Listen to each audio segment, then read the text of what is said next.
2019 was I want to say disappointing year for video games, but that wouldn't be entirely true. 2018 and 17 were so outstandingly good that there was no way 2019 would even hold up. And even then, there are plenty of titles I haven't played. Fallen Order, A Plague Tale, the new Pokemon, on my list, but it's impossible to keep up nowadays. Next to those games, I still own a whole bunch of old games I haven't played yet. And there are tons of games still coming out that I want to do, and oh my god, it's overwhelming. Overchoice trouble aside, I played a couple of titles that were definitely worth the time. And so therefore, here is my top 6 favorite games of 2019. Keep in mind this is opinion based, only games I've played, yada yada yada, you know the drill. Let's start the list. Number 6. Trine 4. This one seemed to have slipped under the radar in between the releases of all the big titles, but I can safely say that this is an awesome return to the 2D Trine formula. It's easily one of the most visually stunning platformers I have ever played, with an outstandingly creative and pretty use of colors. The gameplay falls perfectly in line with the puzzle platforming of the first 2 Trines, but they added all kinds of new cool mechanics to make it stand out. This time you can freeze and burn objects, or you can place energy shields that reflect beams. You need to combine all these new skills to solve the puzzles. While the main missions are relatively easy, the optional challenges can be real brain teasers. The solution never felt cheap. There was always a logical solution after experimenting with different skills. The story is pretty forgettable, and it is the 4th entry, meaning that it's reaching a point where things start to feel a bit too familiar. Still, the fun new mechanics and absolutely beautiful world makes Trine 4 a very enjoyable game to play. It definitely deserves more attention than it has now. Number 5. The Dark Pictures Anthology, Man of Medan. If you love Until Dawn like I do, this should be right up your alley. Playing Man of Medan feels like binge-watching a cool Netflix series. The story is a gripping, exciting thriller with plenty of mystery and weirdness. While there are a lot of horror cliches and cheesy jump scares, the characters feel like real people and the acting is spot on. I genuinely cared about their well-being and didn't want anyone to die, which is really hard to accomplish, might I add. Man of Medan has a dark and eerie atmosphere, with bloody, realistic graphics and very cinematic compositions. Unlike most interactive drama games, your actions have a very notable influence, even upon replaying the game. All of the main characters can either die or survive, entire fights or other sequences can be missed, depending on your actions. In terms of downsides, it tries too hard to be Until Dawn. The Oh Death theme song returns, and like Until Dawn, there is some sort of narrator that often shows up, except this time, he feels more like a pointless interruption than an essential part of the experience. Man of Medan is the first in a series of interactive drama horror games, thus the Anthology name. If the other titles are as good as this, I can't wait to play the rest.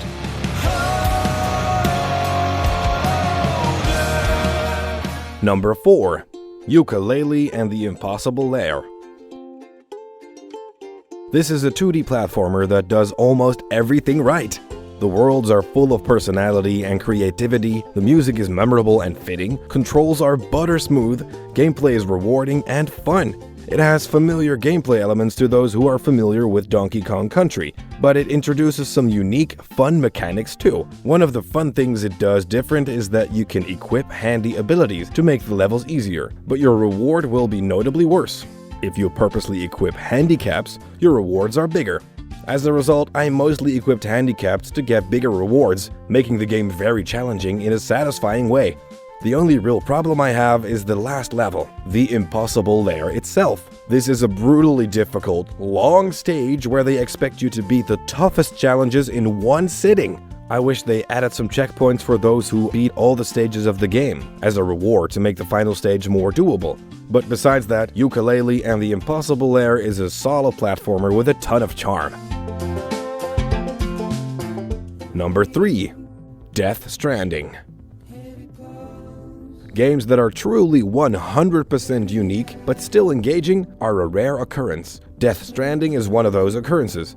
It describes a world full of original ideas, well-written characters, complex themes, and it's full of weirdness unlike anything I've ever seen. This made the story and exploring the world a very engaging experience. The gameplay is rather experimental too. You deliver packages in a big sandbox. In most sandbox games, you travel from point A to B with the intention of getting to a mission, but here, traveling is the mission. Sounds really boring on paper, but to my surprise, they managed to make the journeys interesting, either by making you manage items, dodging monsters, planning optimal routes, or just enjoy the beautiful scenery. You can walk through a peaceful field while a melancholic song is playing, only to have stressful encounters with monsters while you deliver fragile cargo on a time limit the next moment. Usually, I'm not fond of sandbox games because of the constant walking back and forth between the same environments, but here there was always something added to make the journey interesting. After a while, I wanted to collect extra cargo, take detours from the main mission to make optional deliveries, or spend time building roads and handy machines to help out other players. The graphics are insanely good, the environments look photorealistic, and the acting is some of the best I've ever seen in a game. If video game graphics keep getting better like this, we might not be able to spot the difference between reality and CGI in 10 years. In terms of downsides, some gameplay elements worked better than others. I could defeat bosses and enemies by mindlessly gunning them down, or recklessly running at them and just repeatedly punch them. It's also a game with an overwhelming amount of exposition about who everyone is and how everything works. There were parts where I felt the story was explained to me, but I didn't actively took part in it. After a while, I also started to forget details or mix names because all that info was just thrown at me. But the main plot was always clear enough, while the confusing weirdness was kept for the smaller details. And when the story is good, it's really damn good.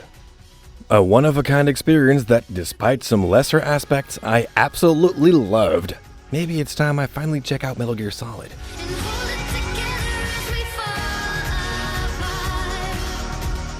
Number 2. Catherine, Full Body.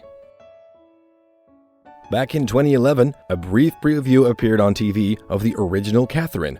It looked like some kind of Japanese soft porn dating game. Thus, I didn't bother to look any further into it and even forgot it existed.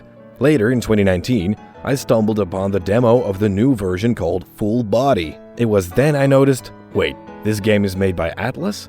The same team that did Persona 5? That game was bloody awesome. Let's try the demo.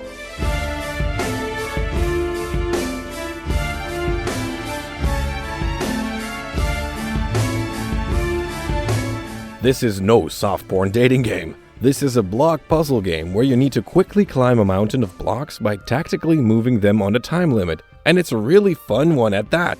Sure, there are cheesy fan service moments, but those are usually few and far between. Man, was I wrong to judge the game based on some brief preview footage. But maybe it's for the best, because now I got to experience this game for the first time in its bigger, remastered glory. According to the Catherine wiki, it has a whopping 22D animated cutscenes added, multiple new endings, an entirely new optional love interest. Some of the environments got improved lighting and textures. There is a remix mode that allows you to play each level with new strangely shaped blocks. The Babel and Colosseum modes have new levels with online support added. There is an unlimited amount of retries if you get game over.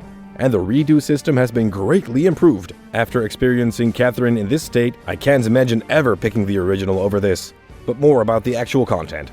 The story is about Vincent, who cheated on his girlfriend, who also reveals she is pregnant. Now, in this moral dilemma, it's up to the player to decide what Vincent should do. The outcomes are really darn different and can get weird as hell. Besides that, the cutscenes have plenty of weird and comedic moments, or it's just fun to hang around with his likable friends in the bar and hear trivia on cocktails. A game where I can definitely recommend checking out the demo to get an impression of how it plays, especially if you love Persona 5. Before I get to number 1, some honorable mentions of games from 2019 I enjoyed. Yoshi's Crafted World, an adorable, relaxing platformer. The best part of this game are the visuals though. The gameplay is as easy as can be and the optional challenges were more tedious chores than fun missions. Blood and Truth. Already talked about this in my top 10 games that need a sequel, so I'm not gonna go over it all again. Still, it's a really fun game that deserves a mention. Devil May Cry 5. Nice return to the series with graphics that look as detailed as ever before. It all feels a bit too familiar though. I've already played a ton of fights with these controls against similar enemies before. Therefore, I wasn't as blown away as I hope I'd be. Trover Saves the Universe. A damn funny VR game. The gameplay is rather mediocre and doesn't have much depth to it, but it's the typical Rick and Morty comedy from Justin Roiland that makes it a fun experience. Anyways, on to the number 1. My favorite game of 2019 was Kingdom Hearts 3. Despite mixed reviews, I absolutely loved my time with the long-awaited Kingdom Hearts 3. In many aspects, this is Kingdom Hearts how I always wanted it to be. Loyal retellings of the Disney movies and the opportunity to explore lively Disney worlds. For as much as I love the first 2 Kingdom Hearts and some of the spin-offs, the worlds always felt like empty, lifeless versions of the worlds they're based on. This is a terrible place. Boys here are allowed to wreck things and loaf around and make jack-a-mules of themselves. And the cutscenes are a more cheesy, downplayed version of the original story than loyal retellings. But not anymore. Now the worlds are the detailed, lively, beautiful-looking worlds I always wanted Kingdom Hearts to have. I loved to travel through worlds like the Kingdom of Corona, Pirates of the Caribbean, and San Francisco, enjoying the scenery and seeing what I could find. The cutscenes aren't stiff characters awkwardly reenacting some iconic scenes, but often they are completely redone scenes that feel like you're watching the actual movies.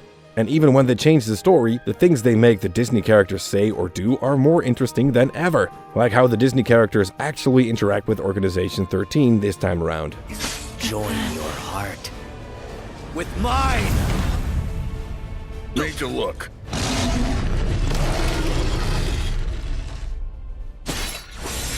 This alone made Kingdom Hearts 3 a blast to experience, but the gameplay is also an awesome mix between everything Kingdom Hearts experimented with in the past. There's the free-flowing from Dream Drop distance, but this time the environments are more built for this kind of fast-speed movement. There are the weapon transformations by Birth by Sleep, but you can also switch between keyblades mid-battle to keep the fast pace. There are limit attacks from Part 2, but this time they don't consume all your MP and work on some kind of timer, so I use them a whole lot more. Next to those, they added Disneyland theme park rides as epic moves to deal massive damage. There is an optional search mission where you need to make pictures of Mickey Mouse shapes that are often hidden in creative manners, which I enjoyed so much that I even did it in real life for a while. But I do have some big problems with this game. The last hours, boy, these were a mess. The story suddenly decided to wrap up every remaining plotline of every Kingdom Hearts game, as well as spontaneously introducing new, confusing things, which made it a confusing mess that just went on and on. I really wish this was done differently. And yes, I know there are ingredients around here, guys. This might be a good spot to find some ingredients. This might be a good spot to find some ingredients. This might be a good spot to find some ingredients. Stop reminding me! As pointed out by many, this Kingdom Hearts game is also way too easy. On Proud mode, I died about 3 times, which made it feel more like easy mode. Later they added critical mode, but I'd argue this mode is a little too hard, if you're looking for a balanced difficulty at least. It's either a walk in the park or mercilessly getting your ass kicked. Nothing in between. But the fact that, despite these flaws, it still ended up my favorite game of 2019 is a testament to just how awesome the positives are. 2 big thumbs up, and I'm eager to play the future DLC. Kingdom Hearts 3, my favorite game of 2019.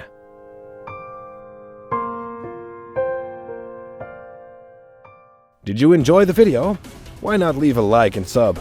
Come to think of it, it's 2020. Maybe a top 20 favorite games of the decade? It will mostly be a repeat of things I already stated throughout other videos though, but there aren't many chances in life you can make a list like that without being late to the party. How about this? What were your favorite games of the past decade? Let me know in the comments, and thanks for watching.